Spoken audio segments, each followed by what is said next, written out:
Name that player. Struggling hitter edition. Scott going up against Chris. The way this will work, I have 3 hitters. I'll give out various clues. I have like 5 different clues for each hitter, and you could just blurt out answers, as many as you want, and whoever gets it right, you are the winner. Are you guys ready? Oh, I'm ready. This is like Taboo Fantasy Baseball Edition, except you're allowed to say any words you want. Yes, and any names. Here we go. Little game show music. Hopefully that's loud enough. We'll see. Anyway, here we go. Name that hitter. Name that player. All right, here we go.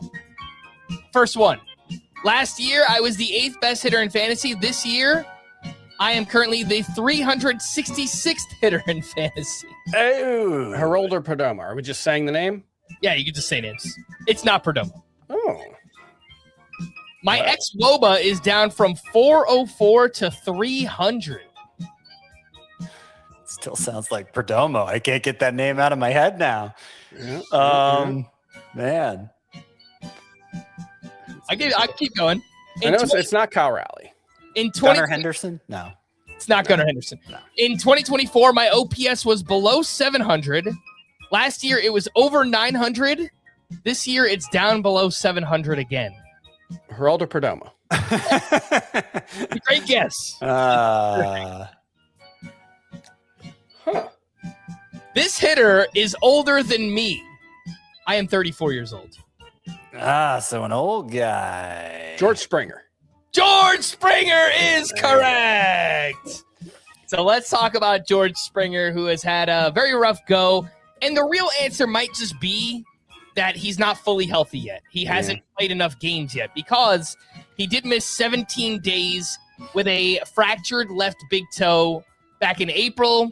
And then he missed 2 more games in early May after fouling a ball off of the same foot, the left foot, where he was dealing with the injury. The plate discipline mostly seems fine. The quality of contact is down. The launch angle sweet spot percentage is down from 41% to 28%. But he's also older. So it's like, what do you guys make of George Springer so far? The big leap, I had become convinced, was swinging with more intent, which is reflected in both average bat speed and fast swing rate. And both of those marks are exactly the same as they were last year. So because he's the age that he is, I think it's possible there are some other variables that are harder to account for. And maybe it's possible he'll be a big old bust this year, even though those swing speed statistics look the same. But I think the fairest answer right now is just let's get a run of good health. And if he gets that, I'm still optimistic Springer's going to have a good season.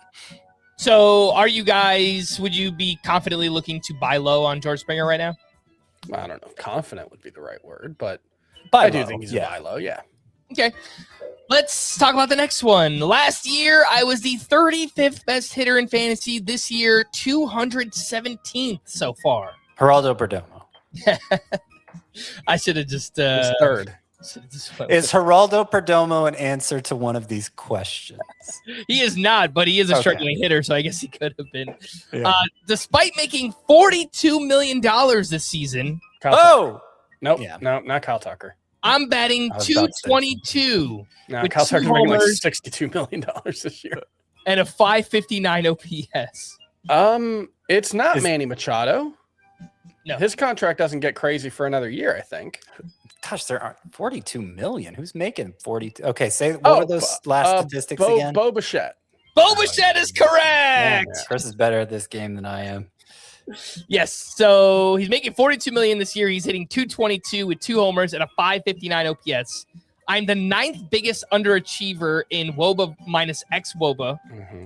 My name rhymes with a character from Star Wars. This is my first year not playing with the Blue Jays, so gotta read off all those clever clues. It's Qui-Gon Finn, the outfielder for the Oakland Athletics. Bo Bichette is probably one of the hitters I am getting the most questions about right now. Yeah, I'm unmoved. Me too.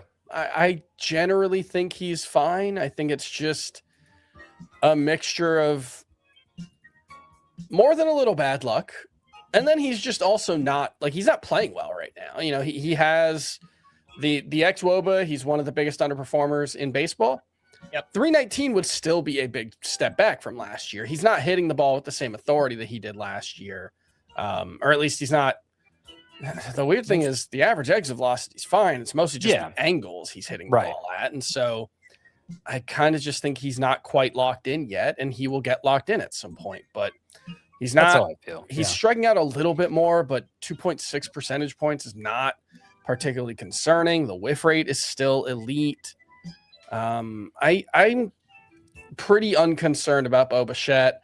I haven't moved him down in my rankings yet. I'm sure he has moved down at third base, especially, but that's mostly Sal Stewart moving up or joining the position.